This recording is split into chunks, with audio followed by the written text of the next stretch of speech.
with this telly, man. I'm trying to watch Love Boat and Charo's on tonight as a special guest.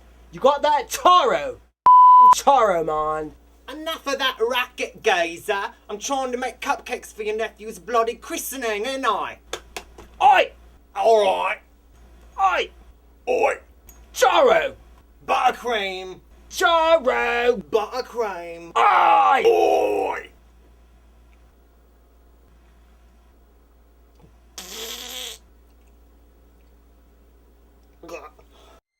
Well, hello there.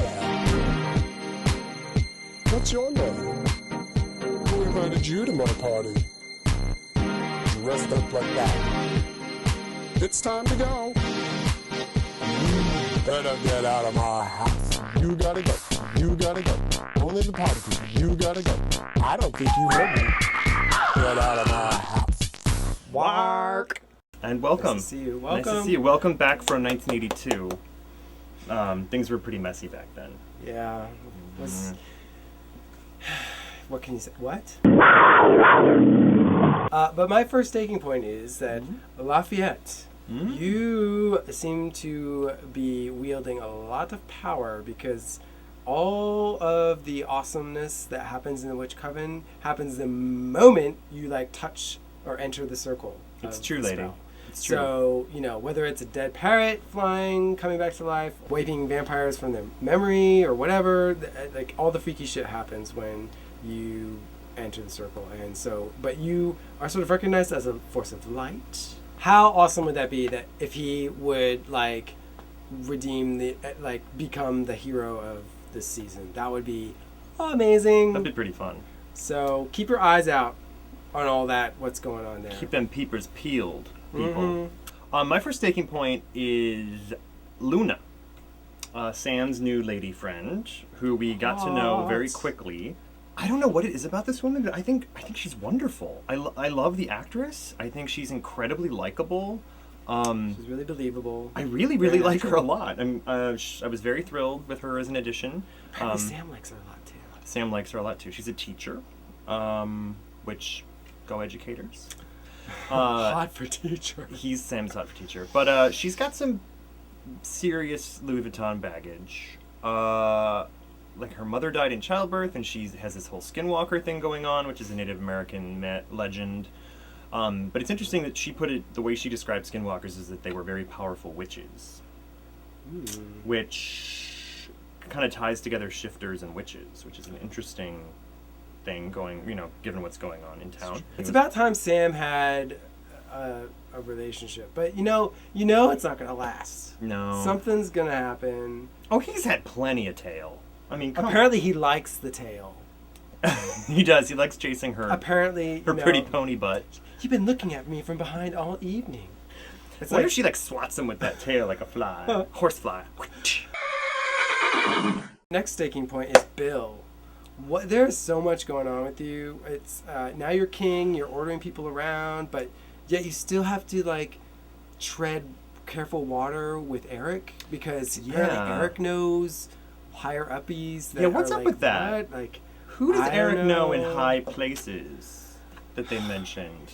Who's higher than Banana Flanagan shenanigans? Nan Flanagan and her Banana Flan shenanigans. I love it. Even in the 80s, she was still in her little dress and be like, sure, so you don't eat your prey. What? She's amazing. She is amazing. She's everywhere. Up to no good, that banana. She's got her finger in lots of banana cream pies. Bill was like an embedded spy in Sophie Ann's, entourage, and we finally found out why Bill's king, because he fucking wiped out Sophie. Because he was like, Thank you! He goes and fights Sophie Ann, and he's like, meh. And then Sophie Ann's like, and of course, Bill would die a tragic death in 2 seconds, but no, he's got a whole bunch of snipers. But you could build a shelf on there. Buns of Steel moments. That sex scene was pretty fun. So he's boning a witch, Katie, who's in his security detail. She's guarding the family jewels. Apparently, he's still in the game, and he is involved potentially in the whole witch storyline. Oh yeah, he's definitely involved. Well, he's involved.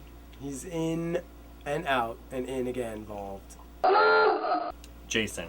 I mean, clearly, there were big goings on for Jason. Jason didn't leave the bed, which is actually where we like to keep him.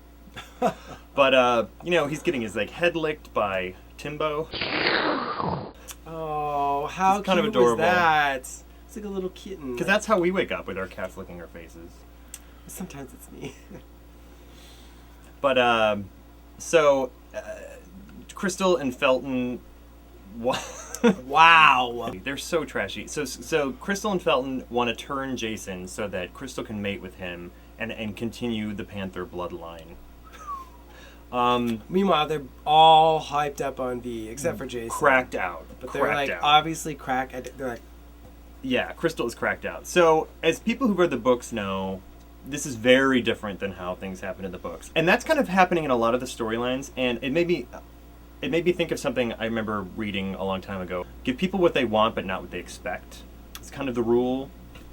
And I really think they're pulling that off. I mean, because for people who have read the books, they're following the same basic, skeleton structure, but they're doing it in really creative ways, and they're giving people different motives. Plus, Marnie was supposed to be really hateful and powerful, and she knew what she was doing. And apparently, in this, obviously she doesn't in the TV show, because she's like, yeah. What happened? I don't understand. She has no She's memory. being possessed. So they're kind of they're giving us what we want, but in a way we don't expect. So there's still surprises and there's still intrigue, and I'm really impressed with what they're doing so far. All right, another major development this week was Eric getting his mind wiped, which is huge. It's kind of the crux of the entire book that this season is based on. Mind wipe. Mind wipe. Mind wipe. And love him and leave him. But before that, he had some moments with Suki where he actually expressed what seemed like a genuine kind of emotion that Pam also kind of backed up, that she said he kind of cares for you in his own way. Yeah, he's like Suki, if I wanted to, I could totally take your blood now. There's nothing you can do to stop me. It's true. And yeah, it's true. And it's sort of he's like, I care about you, and it's like, does he? I don't really know. And he started fixing up her house, which is a big thing from the books too. Yeah, made his own cubby hole, hidey hole. She was so pissed. She was like, she's like, I hate everything. I hate this new door. I hate this new microwave. I'll keep this.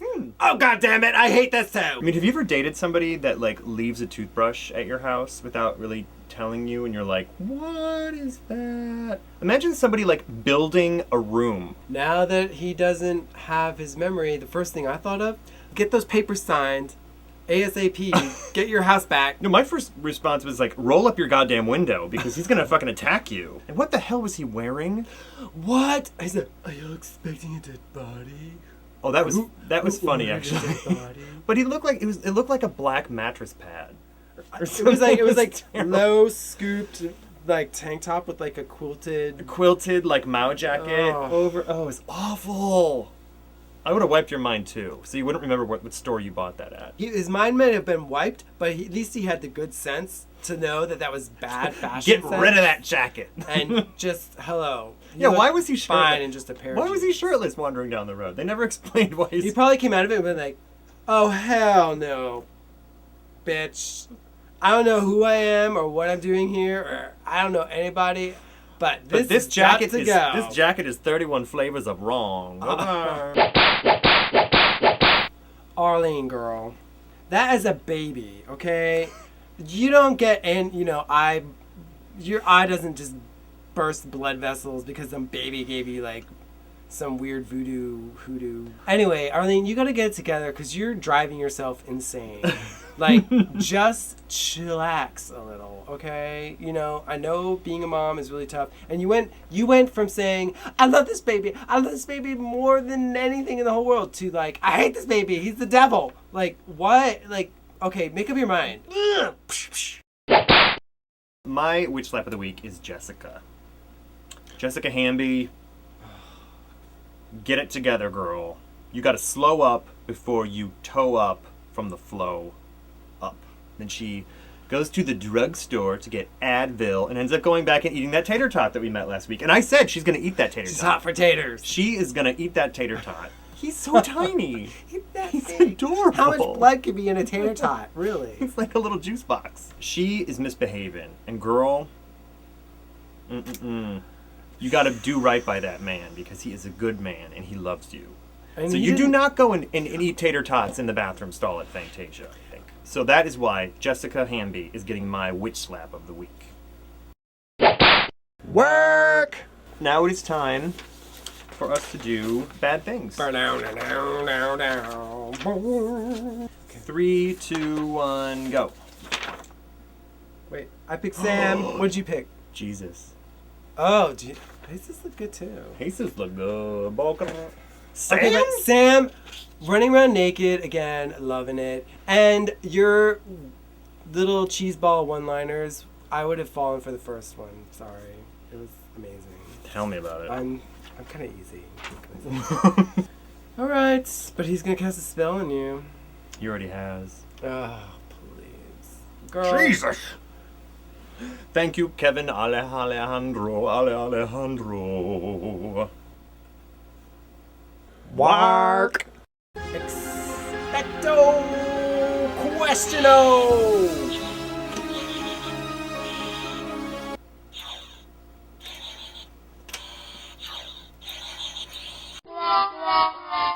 Thanks to our resident wizard, we have our witch bucket question for the week. A reminder, if anyone has a witch bucket question they would like to enter for next week, you can just leave your question in the blog post comments or on the YouTube comments or via Twitter.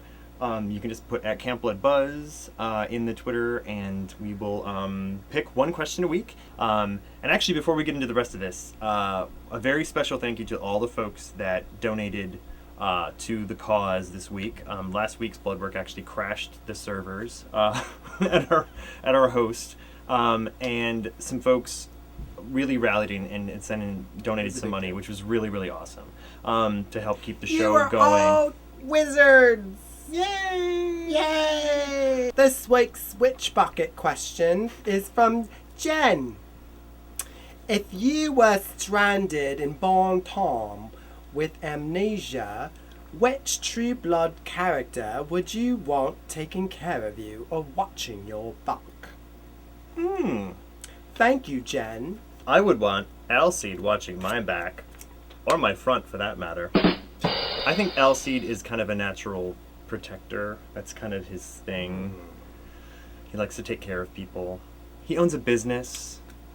You could grate cheese on his abs. Well, I would climb him like a mountain. Yeah, I would pick Alcide. Calm down there. What would you Calmo Downo! I would pick Lafayette. Ooh, because you think he's a Because white he's a witch. fierce witch who can act like a bitch when you need him to.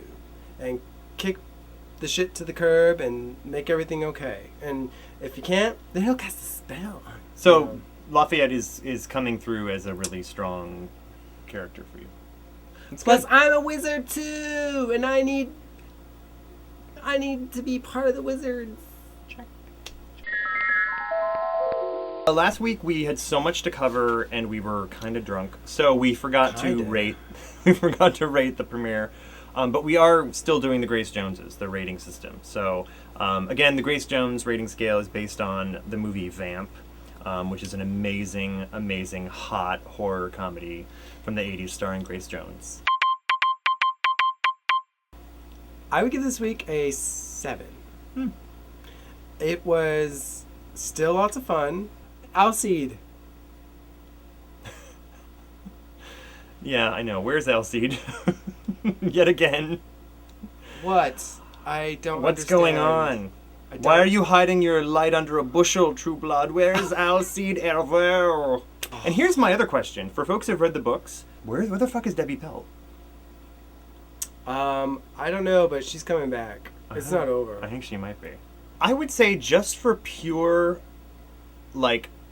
just for pure Merkin quotient alone, there was so much full frontal nudity, like near full frontal nudity in this episode. Felton. Which Felton wasn't looking too bad either. Let's just say that. I feel like I'm a little scrappy. Speaking of scrappy, Tommy, Tommy, Sam, Luna, like there was just like a lot of naked parts. there were just pink bits flying all over the damn place. There need to be more buns. And there was blood. There was Sophie Ann's, chocolate fountain, which I loved. That was good. It was biting everywhere, and I liked it. I would give it an 8. I would give this week's episode an 8. Okay. So between the two of us, Moving that on. would be 7 1/2 Grace Joneses for episode 2. That's it for this week's blood work. That's all. That is all. Thank you very much for joining us for episode 2. We'll be back next week with more. And again, Three's a charm. Three's a charm. Everything's a charm this season. Lots of charms. Lucky charms. Lucky charms. So leave your witch bucket questions in the blog post at campblood.org or via Twitter or Humbert, get out of the witch bucket. He's trying to eat all the questions. And we'll be back, of course, with a new cocktail on Friday for next week's episode. And Andy is working up his Hoyt paper doll. So Yes, I'm working hard. and hardly working. So keep tuned in, and we'll keep you posted. And we will be back next week. Okay, thank you. Bye.